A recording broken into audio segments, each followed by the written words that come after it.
रमाबाई अंबेडकर। 15 रखेगा, इस प्रकार अपना जीवन चैन से बीतेगा। उन्हें बच्चों का बेहद शौक था। रमाबाई ये सोचकर मन ही मन आनंदित होती थी कि अब अपना घर बच्चों से भर जाएगा।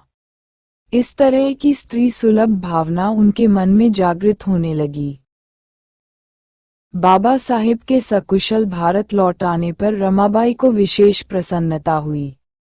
इस प्रसन्नता का कारण ये था कि जब बाबा साहेब उच्च शिक्षा प्राप्त करने के लिए विदेश जा रहे थे, तो रमाबाई की सहेलियों और पड़ोसनों ने ये कहकर रमाबाई के कान भर दिए थे कि रमा डॉक्टर अंबेडकर को विदेश जाने से रोको, वरना वे विदेश से किसी मेम को ब्याह कर ले आएंगे और तू उनका मुंह देखती रह जाएगी।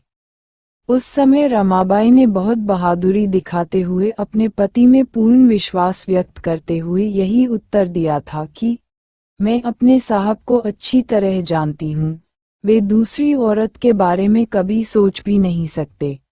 बाबा साहेब के विदेश से ठीक ठाक वापस लौट आने पर रमाबाई को बाबा साहेब पर और अधिक स्नेह एवं गर्व होने लगा था। अनुबंध की शर्तों के अनुसार बाबा साहेब बड़ौदा सरकार की नौकरी के लिए गए थे। शिक्षित होने पर भी उनके साथ छूतछातपूर्ण व्यवहार हुआ था। यह उनके जीवन का पहला विचित्र कटु अनुभव था। छुआछूत के कारण उन्हें बड़ौदा छोड़ना पड़ा। वे दूसरी नौकरी के लिए प्रयत्न करने लगे। उन्हें अपनी अधूरी शिक्षा भी पूरी करनी थी, जिसे वे इंग्लैंड 16 रमाबाई अंबेडकर में अधूरा छोड़ आए थे। इंग्लैंड वापस जाकर पढ़ाई पूरी करने के लिए पैसों की उन्हें बहुत सख्त आवश्यकता थी। नौकरी तलाश करने के लिए वे बंबई में मारे मारे फिरते।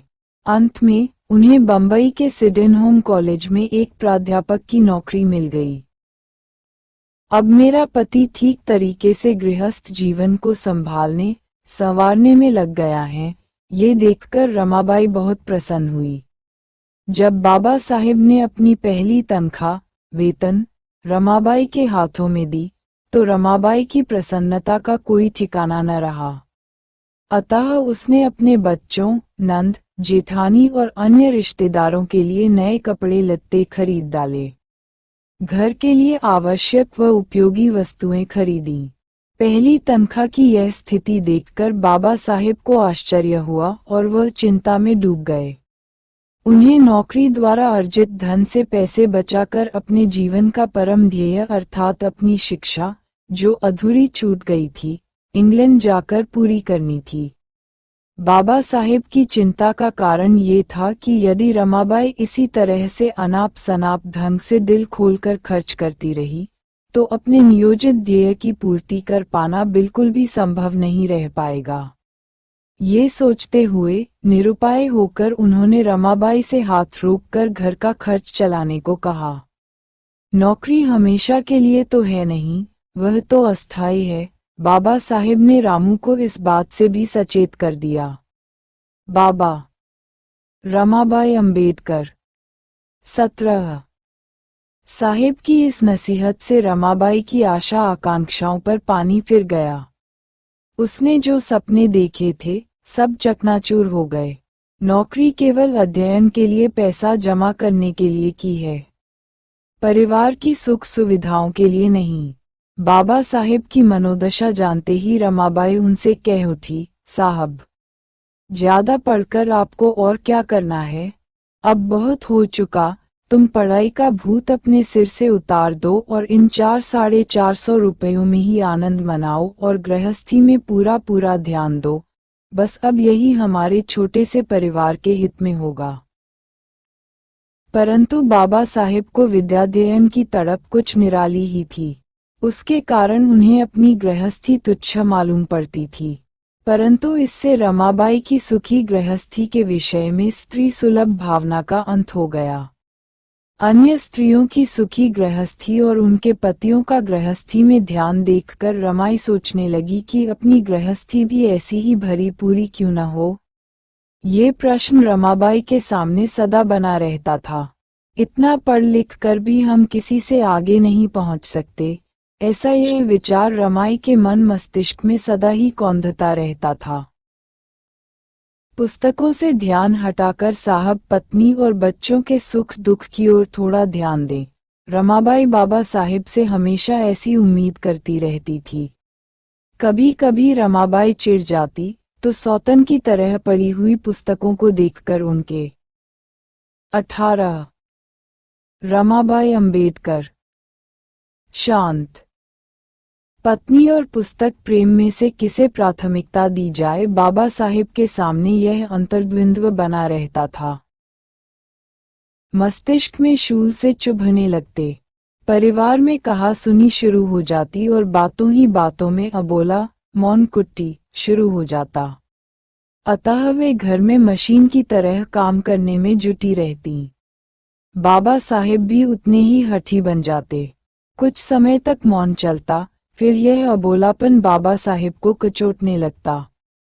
वे सुलह कर रमाबाई से बोलने का प्रयत्न करते और रात की शांत बेला की गोद में यह अबोलापन विलुप्त हो जाता। परंतु कभी कभी रमाबाई सुलह करने से इनकार कर देती तो बाबा साहिब चिढ़कर झूठी धमकी दे देते, अगर तुम मेरे अध्ययन से ईर्ष्या करोगी तो मैं दूसरी शादी कर लूंगा। पर रमाबाई इन धमकियों से डरने वाली नहीं थी। वे तुरंत रमाबाई अंबेडकर 19 उत्तर देती, तुम्हें जितनी पत्नियां रखनी हो रखो, पर मेरे घर में किसी एक का भी कदम नहीं पड़ेगा। रमाबाई के इस दृढ़ उत्तर से बाबा साहिब की धमकी बेमानी हो जाती और फिर हास्य विनोद से दोनों के दिल दोबारा फिर मिल जाते। पढ़ाई को लेकर यद्यपि रमाबाई और बाबा साहिब के बीच नोकझोंक चलती रहती थी, परंतु जब बाबा साहिब पढ़ने बैठ जाते तो वे उनके अध्ययन में जरा भी विघ्न न हो, इस बात का पूरा ध्यान रखती। शरारती बच्चों को बाहर भगा देती या फिर उन्हें शोर न करने का कड़ा आदेश देती। वे पढ़ाई के दौरान बाबा साहिब का खाने पीने का भी पूरा ध्यान रखती। पढ़ते समय बाबा साहिब प्रायः अंदर से दरवाजा लगा लेते थे।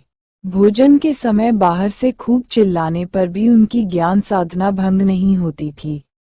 ज्ञान साधना में रात भर तल्लीन रहने वाले बाबा साहिब को कभी कभी इस बात की सुध तक नहीं रहती कि मेरे साथ साथ रमाबाई भी रात भर भूखी रही है। ऐसा अनेक बार होता था, परंतु रमाबाई ने कभी इस विषय में चूं तक नहीं की।